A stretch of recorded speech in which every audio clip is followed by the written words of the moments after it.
They were described as psychopaths who shot people for fun. The leaders of Manchester's most notorious gun gang. I can't underestimate the threat that these two individuals posed. Money, drugs, guns, give them respect. That's what they demand. This is the exclusive story of how a specialist police team took down the leaders of a feared criminal gang, who brought murder and mayhem to the streets of one of Britain's biggest cities. I've been investigating the criminal activity of the South Manchester gangs now for over 20 years. Colin Joyce and Amos are the most ruthless criminals that I've ever investigated.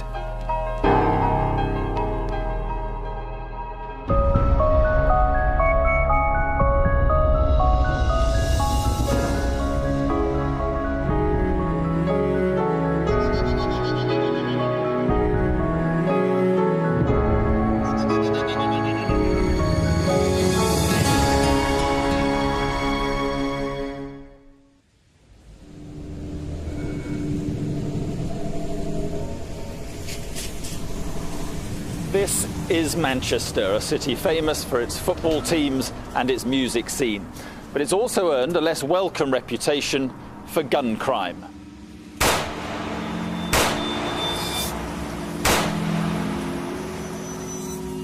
In the past few years, Manchester has been blighted by weapons and by gangs. But a police investigation has transformed this city and smashed the gun culture. The investigation would lead to a remarkable trial, the most severe sentences in Manchester gangland history, and a unique and controversial publicity campaign.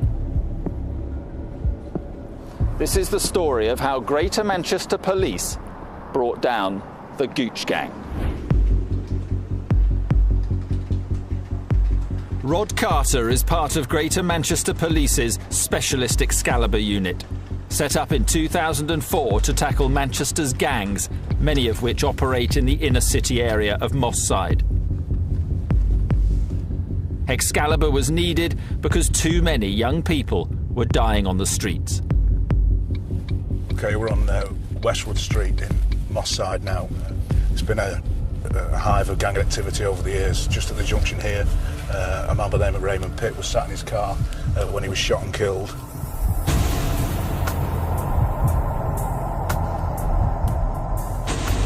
And as we come out at the end of Westwood Street, on the right-hand side is Broadfield Park, where Jesse James, a 15-year-old schoolboy, was shot and killed.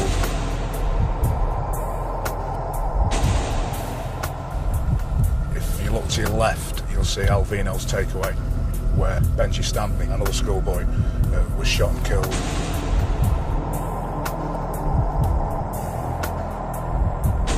Justin Maynard was shot just on the left-hand side here.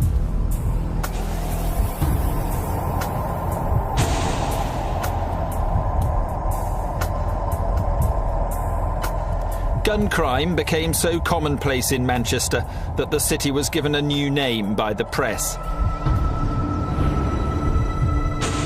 These were violent streets where hooded gang members began wearing body armour under their tracksuits. And gang battles were fought out on hospital corridors. I can remember speaking to a gang member who was 14 years of age, and he told me that he'd taken every drug that you could think of and nothing gave him a high like shooting somebody. Much of the conflict centred around the Alexandra Park estate in Moss Side. The west of the estate was the turf of the Gooch gang, centred around Gooch Close, which was to become one of the most notorious streets in Britain. The Gooch gang's bitter rivals were the Doddington from the other side of the estate. For about 18 months, both groups coexisted quite peacefully, really. But there was a shooting in March 1991, and since then there's been in excess of 24 murders. The violence presented Greater Manchester Police with the biggest challenge they'd ever faced. Detective Chief Inspector Steve Eckersley was the man assigned to bring the gangs down. The rivalry between the South Manchester gangs has been a significant problem for Manchester for over 20 years. They are involved in tit-for-tat shootings, serious woundings and homicides of mainly young black males. Top of the list of targets was the Gooch gang.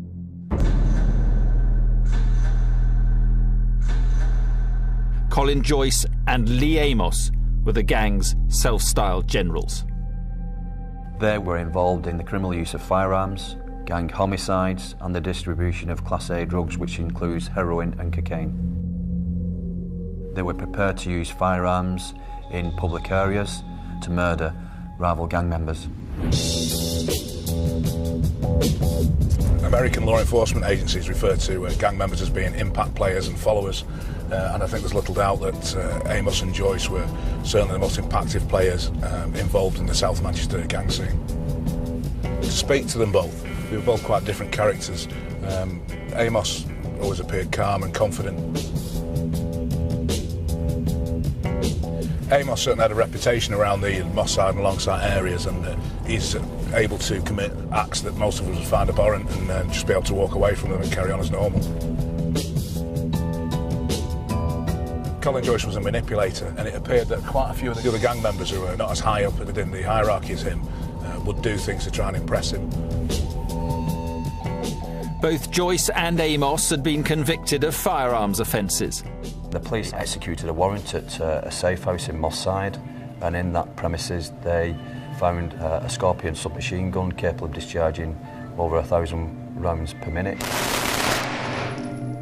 They were both found to be wearing jeans that had the pockets adapted so that they could fit firearms in them, which I think is an indication of the kind of individuals you're dealing with. Joyce and Amos received 9-year sentences, but both were released early on licence. This is Colin Joyce, filmed on the day he left prison. Once on the outside, he quickly regained control of a fearsome gang of thugs and criminals. Yo! This is never-before-seen footage taken at a party attended by members of the Gooch gang. Although Joyce and Amos weren't present, their key lieutenants were. Wrapping it up. So cute, girl. This is Hassan Shah, who handled guns and supplied drugs. Ricky. This is Jamaican-born Ricardo Rick Dog Williams, who was prepared to commit murder. Represent, bro. And this is his brother, Narada Williams, known as Yardy, who was also ready to kill for the gang. Although they didn't know it, they were on a collision course with the police that would put many of them behind bars for decades.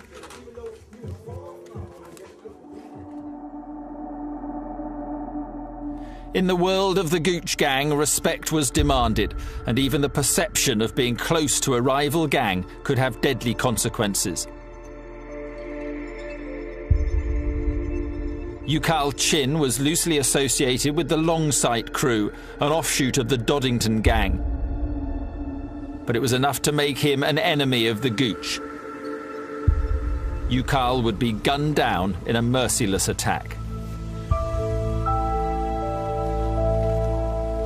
In a hospital bed, with blood all on his clothes.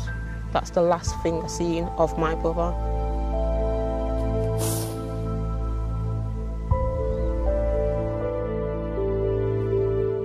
Ucal's murder began what would be one of the most remarkable, complex and challenging investigations ever undertaken.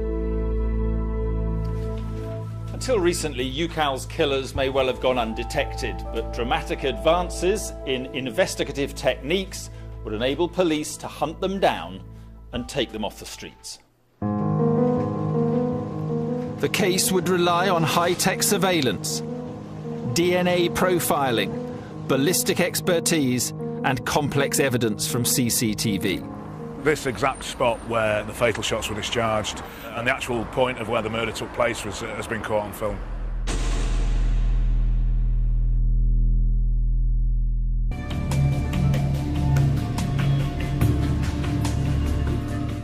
Colin Joyce and Lee Amos were the leaders of the Gooch gang, one of the most violent gangs Manchester has ever known. They were major players in a city famous for its gun crime, and police believed they had a score to settle. In 2002, Lee Amos's brother Stephen was killed by members of the Longsight crew, a faction of the Doddington gang. And investigators believed that both Joyce and Amos had vowed to avenge Stephen's death. Ucal Chin would be the first victim.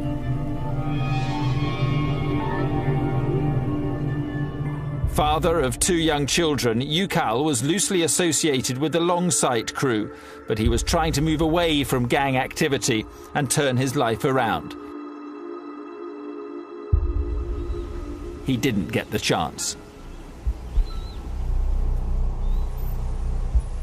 Just before 7 p.m. on Friday, the 15th of June 2007, Ucal Chin was driving a red Renault Megane towards the city centre along Anson Road, Longsight.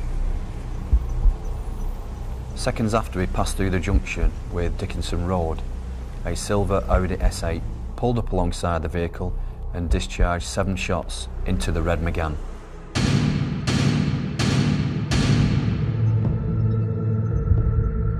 Four of those shots struck Ucal Chin and he was fatally wounded.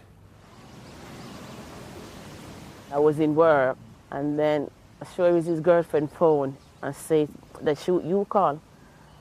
And then the second time they phoned, I said, don't tell me, because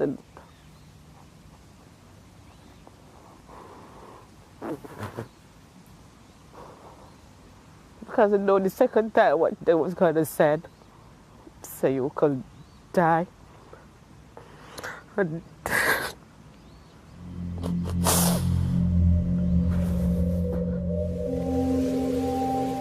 the shooting took place on a busy main road in broad daylight, and a massive police investigation began, led by Detective Chief Inspector Janet Hudson.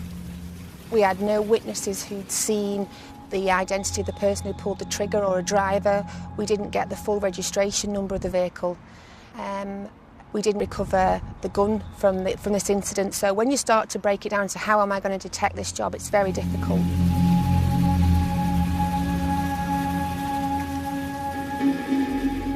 The police may not have found the murder weapon, but they did recover the bullets it fired. Ballistics experts at the Northern Firearms Unit got to work. Seven bullets were recovered from this scene, of which 4 were determined to have hit Ucal Chin. Experts suspected that the bullets had been fired from a Russian-made Baikal pistol. In order to confirm this, they test-fired a similar weapon.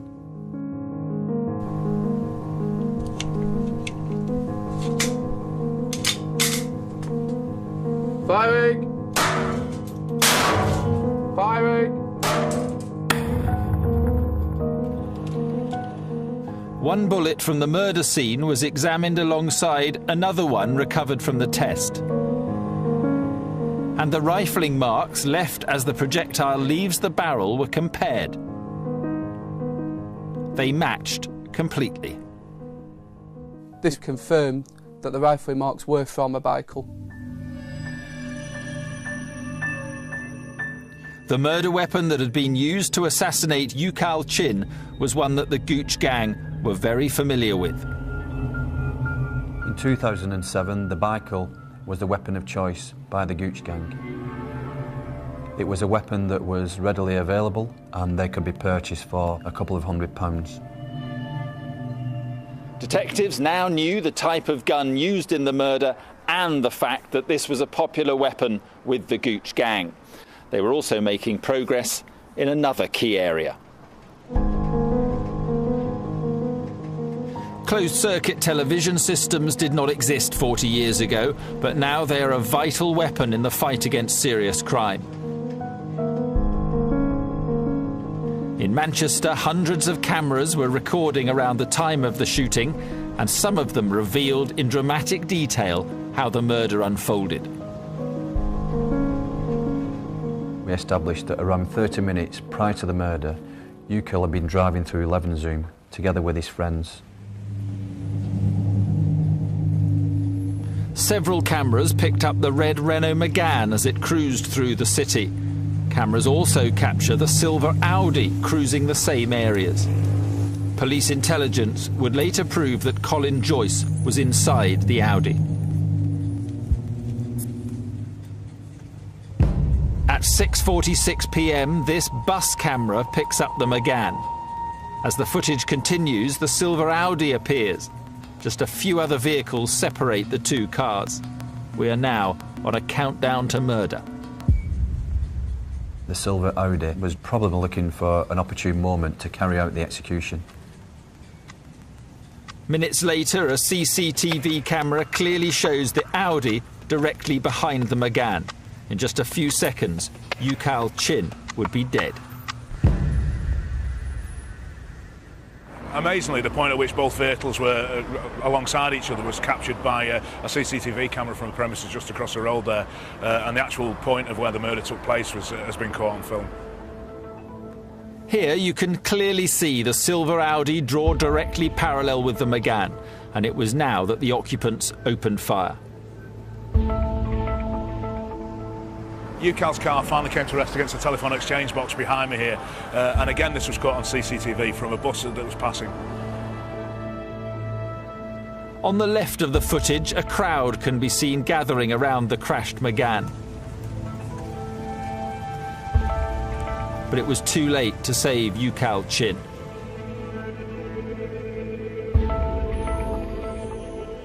When I go in the hospital, he was laying on the bed. I see his feet as he reaching, and I was there over him, hugging him, but they cried. My mum was trying to wake him up. I'm like, you can't wake him up, Mum. But she was still shaking him. The doctors were like, he's not getting up. And that was the last time I seen him. Ucal's killers had raced away from the scene of the attack, but CCTV cameras were once again able to track the vehicle. We knew which way the vehicle had gone following the shooting from witnesses. We picked up snippets of the vehicle and were eventually able to plot it right across Manchester city centre, right the way up into Cheetham Hill for about 30 minutes. At this point, the car disappeared from sight, and police believe it was probably taken to a breaker's yard and scrapped. However, there was an important breakthrough. A member of the public wrote down part of the car registration number, which was absolutely vital for us, because using the Police National Database for vehicles, we were able to confirm the registration number of that vehicle.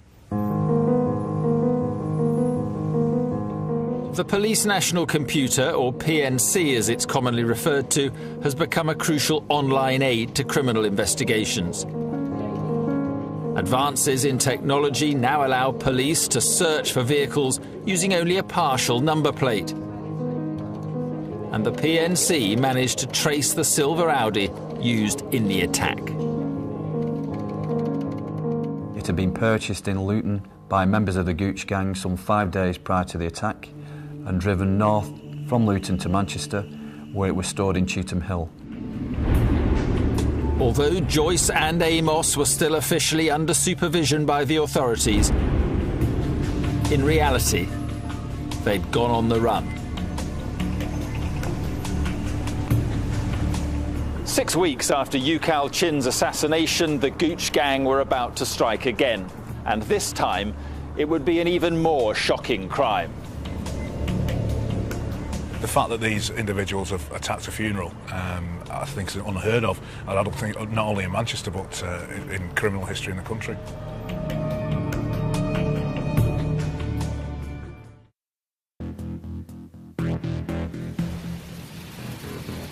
Ucal Chin was shot and killed in June 2007 as he drove his car through the streets of Manchester.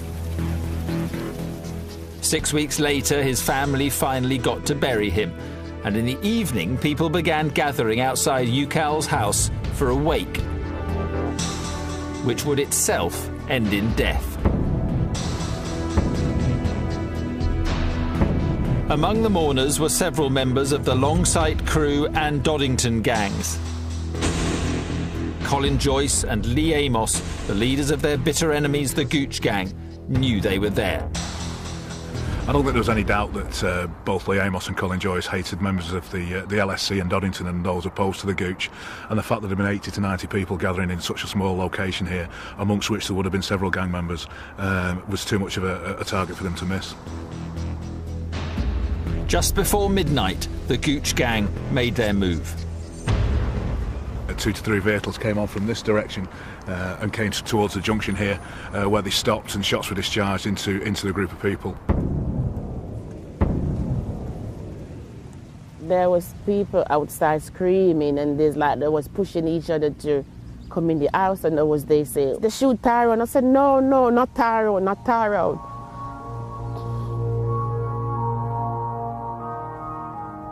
Tyrone Gilbert was 24 and about to become a father for the 4th time. Tyrone was near the front of the close and received a fatal wound to his side. He actually managed to run down to the bottom of the close before he collapsed and subsequently died from his injuries. It's just amazing, really, that there weren't more fatalities with the amount of people that there were about. It says a lot to me that they could go past a wake and shoot into an open street with women and children. They were just unbiased in who they caught with these bullets. It's just a case of, I think it comes down to they've got no self-respect, so they have no respect for the life of other people. They have no value on life, so anyone's for the taking. Detectives now had a second drive-by shooting to investigate, and they needed to move quickly to prevent any more bloodshed. CCTV evidence would again prove vital. It showed the murder vehicles moving into position on the night of the shootings. You can only imagine what the adrenaline must have been like in those cars as they came on to attack the funeral, knowing what they were going to do. The vehicles used in the murder included a Honda Legend and a blue Audi S4. Intelligence proved that both Lee Amos and Colin Joyce were together in the blue Audi at the time of the murder of Tyrone Gilbert. Both vehicles fled the scene and the Audi was never seen again.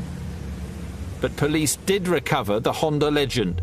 It had been abandoned 2.5 miles away in Burnage.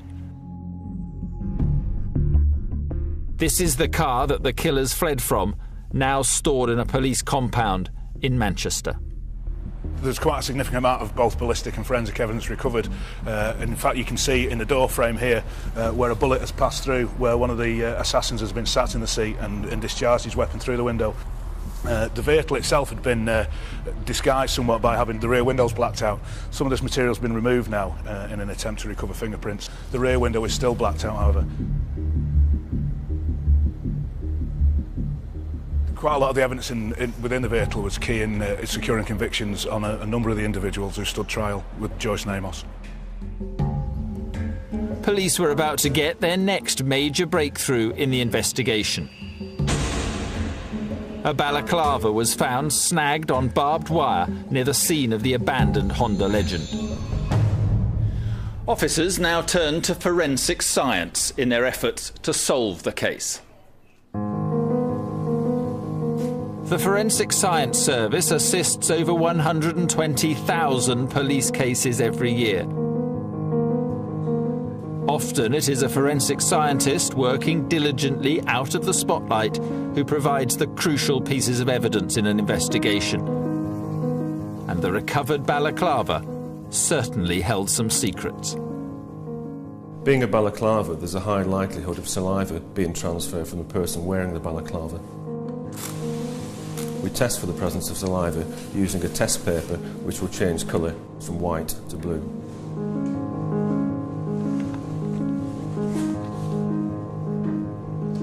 The test takes about 30 minutes to complete. After the 30 minutes had elapsed, we came back to examine, and lo and behold, there were traces of saliva around the mouthpiece. We then target the area where the saliva test was positive, and we take samples of the fabric, we literally cut it out, place it into small test tubes and apply water to extract the DNA that's present in the saliva. What we do is then spin that DNA down in a centrifuge to form a small pellet.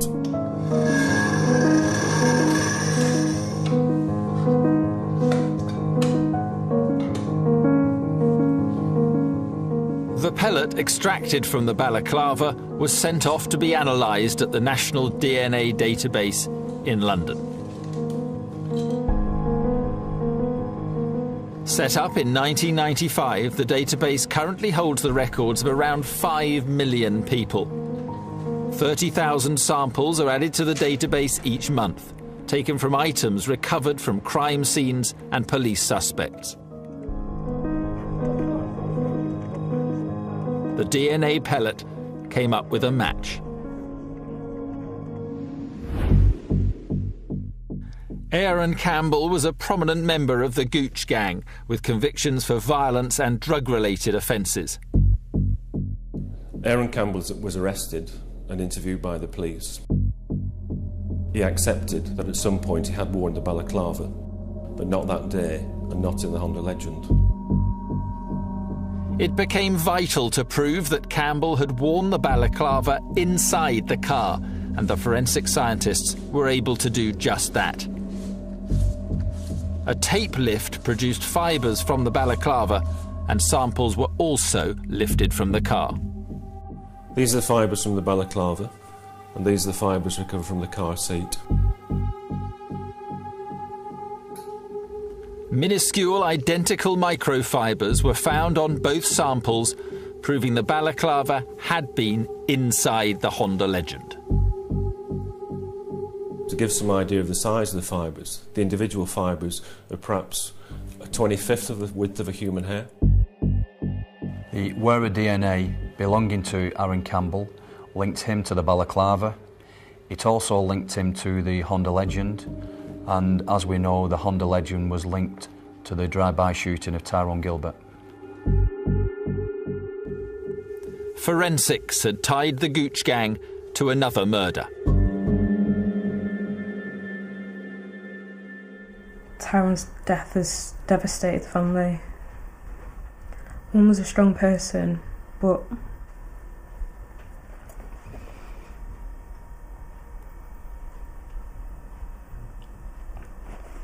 a mum shouldn't have to bury her son. The Gooch gang had destroyed another family.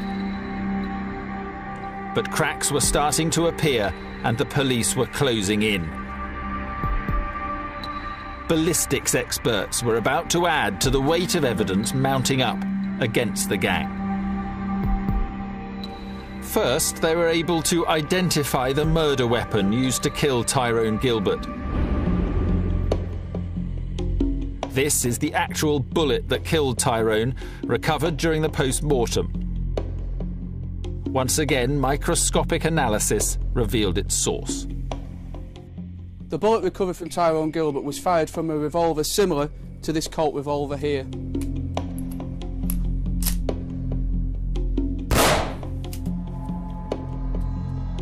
Other bullets recovered from the crime scene were proof of a second revolver being used. This is a Smith & Wesson .357 Magnum revolver of the type used in the shooting. The Smith & Wesson revolver was recovered during the execution of a search warrant by police in South Manchester some months after the murder of Tyrone Gilbert. That weapon had been used in several previous shootings involving the Gooch gang.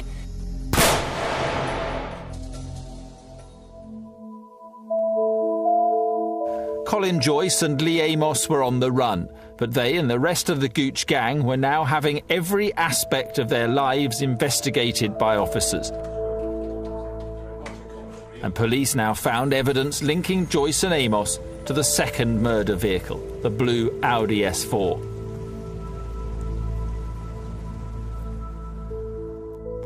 An exhaustive search had led to the discovery of a logbook at a garage in Stockport containing the registration of the blue Audi. The garage owner recalled two men using the initials P and C. Joyce and Amos's nicknames were Piggy and Cabbo. The garage logbook also contained an entry of the letter P and the word Evo. And police had surveillance footage of Colin Joyce getting into and driving away a Mitsubishi Evo. They also obtained a photo from the same observation point, taken by a suspicious neighbour just before the Tyrone Gilbert murder. The photo was of the blue Audi used in the killing.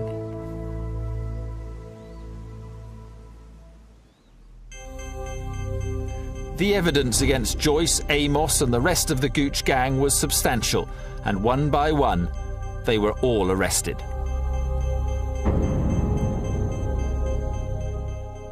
Tony Weatherly questioned both Joyce and Amos for 3 days. He cannot be identified as he's currently working on a covert operation. Colin Joyce came over as a very chatty, very affable person, very charming to a degree. Then as soon as the tapes go on, he then became very guarded and made no comments to every question put to him. These are the actual audio tapes from the police interviews. On the 15th of June this year, a male called Ucal was shot in Anson Road in Longsight. What can you tell me about that? No comment. It was clearly put to him that this was a planned attack. He had seen Ucal driving the vehicle and that he was responsible for pulling the trigger. His vehicle that he was driving was purposely run off the road. He was targeted. Why would he be targeted? No comment. Joyce was equally uncooperative when questioned about Tyrone Gilbert's murder. Were you in one of those vehicles at the time Tyrone Gilbert was shot? No comment. Do you know who was in those vehicles? No comment. Were you one of the gunmen? No comment. With Joyce remaining silent, police began interviewing Lee Amos. Would he crack under the pressure? What, if any, involvement did you have in the murder of Ucal? Lee Amos just remained completely silent throughout the entire process. He sat and stared at a piece of paper on the desk for 3 days. Where were you at the time that Tyrone Gilbert was shot dead?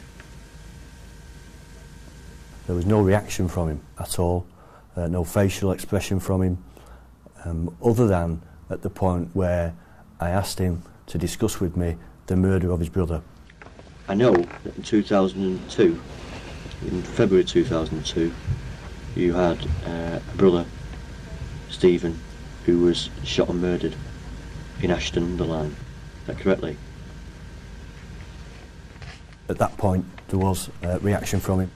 He was clearly uncomfortable in discussing that with me. And we have information and know that you swore revenge upon those who were responsible. What can you tell us about that? But again, still made no comments when any questions put to him, refused to communicate whatsoever, and remained this disciplined person staring at the desk. Joyce and Amos's silence didn't help. They were both charged with murder. In an attempt to reduce the risk of witness intimidation, the decision was made to hold the trial 35 miles away at Liverpool Crown Court, and it would prove to be one of the most remarkable trials ever witnessed. Well, you couldn't write it, could you? You couldn't ever expect that that was actually going to happen.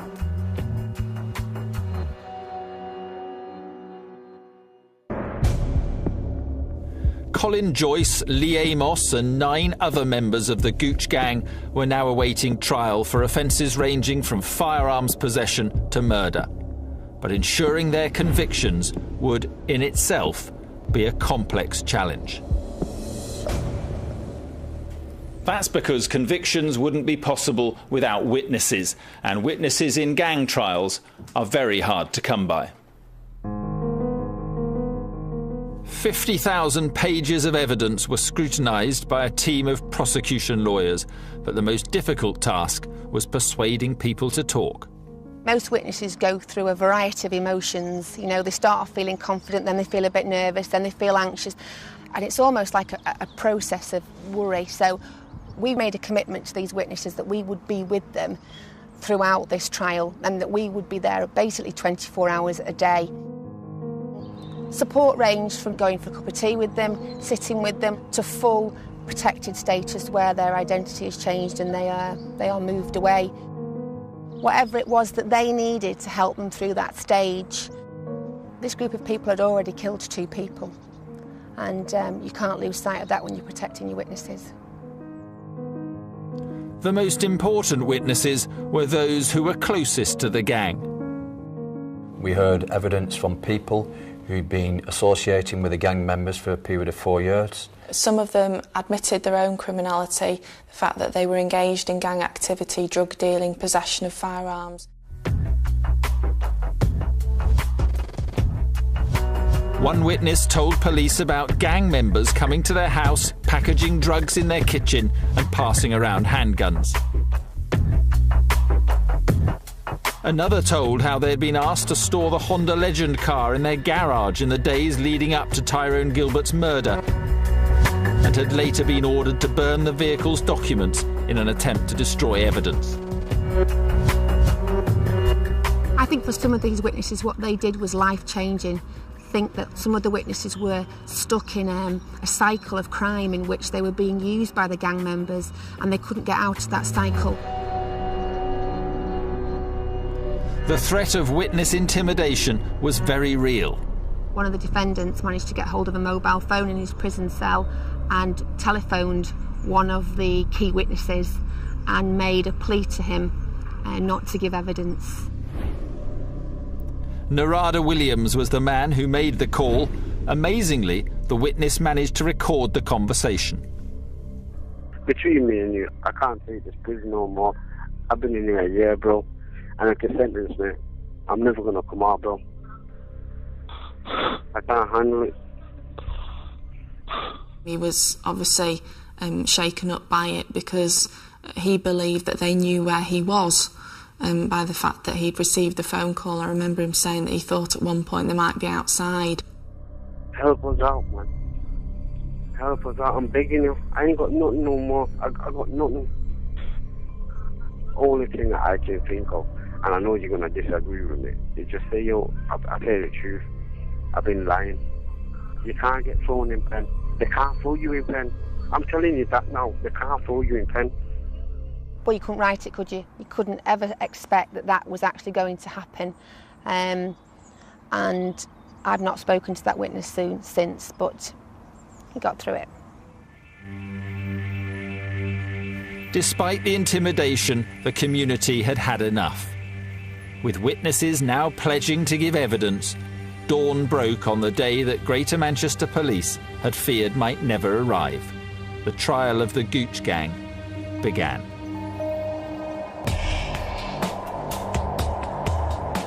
In September 2008, a heavily guarded prison van set off from Manchester across the M62 to the Crown Court in Liverpool. We were concerned that gang members may try to effect their escape from custody, and that's why I introduced the high security and armed escort between the two cities. The convoy would become a familiar sight.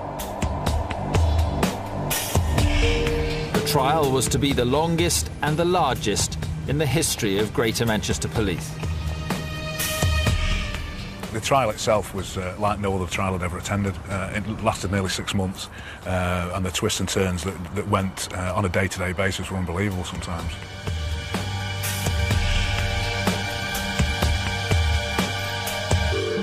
The atmosphere was electric. I recall it very well. There was over 100 people in the court itself. We had everything from anonymous witnesses to people whose voices were disguised, screens for many. We had covert routes in and out of the court. We had all kinds of things in place. The gang caused upset from the start. They shouted abuse to witnesses, shouted stuff to the prosecution. They didn't have any respect.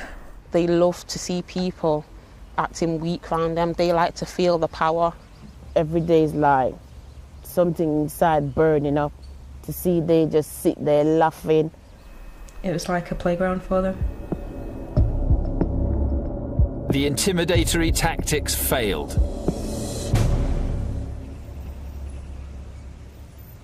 We went into the court and they started to read out the verdicts, and the tension was palpable. I think it was count 4 or 5 that was actually the first murder count. And when that verdict came back, it was just a sense of relief that we'd actually done it. I recall looking at Joyce as the second murder verdict was returned and saw him mouth the words, "Are you happy now?" I cried, just out of relief really, because there were moments where I thought they were going to get off. Colin Joyce was convicted of both murders. Lee Amos was convicted of Tyrone Gilbert's murder, but the jury failed to reach a verdict about his alleged involvement in the killing of Ucal Chin. Aaron Campbell, Narada Williams and Ricardo Williams were convicted of Tyrone Gilbert's murder, attempted murder, as well as drug dealing and gun possession. The other 6 members of the gang were convicted of various drug dealing and gun possession charges. Sentences for Amos and Joyce's lieutenants totalled a minimum of 146 years. Finally, Lee Amos was handed a minimum sentence of 35 years. And Colin Joyce was told he would spend at least the next 39 years of his life behind bars. I think the sentences that these individuals received just shows how seriously their offences and their criminality has been taken by the judicial system. I mean, the fact that they've both got longer minimum recommendations than Peter Sutcliffe got says something. So long were the sentences that Greater Manchester Police went to extraordinary lengths to publicise them. Ageing posters were made showing how Joyce and Amos could look at the end of their sentences, and they were plastered on billboards all over the city. It was a defiant message to the community and to Manchester's criminal underworld that gangland behaviour would not be tolerated. Although the sentences were huge, they didn't bring an end to the suffering. They can still hold their brothers, their sons' hands, give them a kiss goodbye, see you tomorrow, see you next week. We can't do that. We have to kiss a headstone to give him a kiss. That's what hurts the most, that we have to come here to see my brother. Sometimes touch his picture and say, "Son, I love you and I miss you. Why do you leave me?" The pain will be always there, always. You never leave me.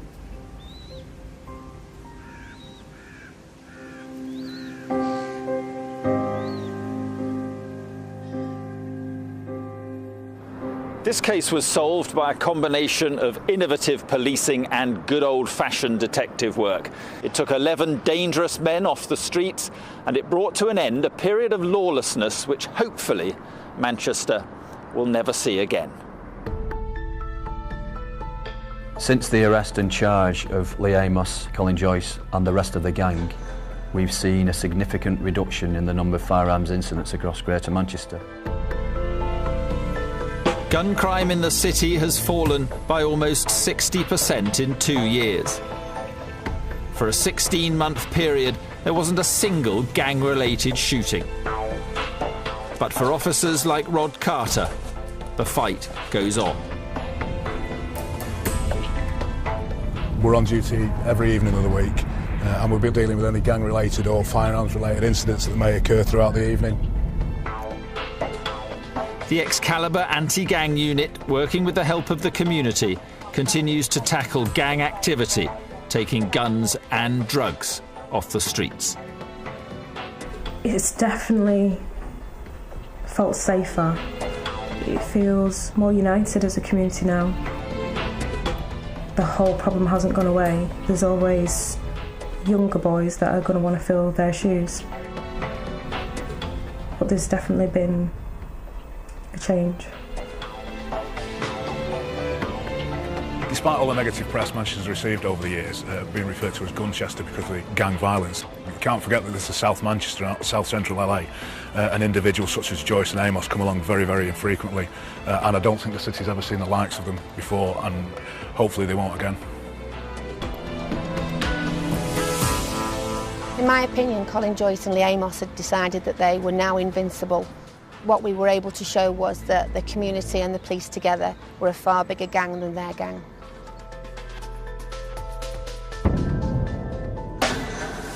Well, it's very, very hard and it is freezing, but they are battling on courageously. A few hiccups along the way, though. More from 71 degrees north tomorrow night at 9. We're back in Australia next, where Stephen Tompkinson is having a very exciting balloon adventure.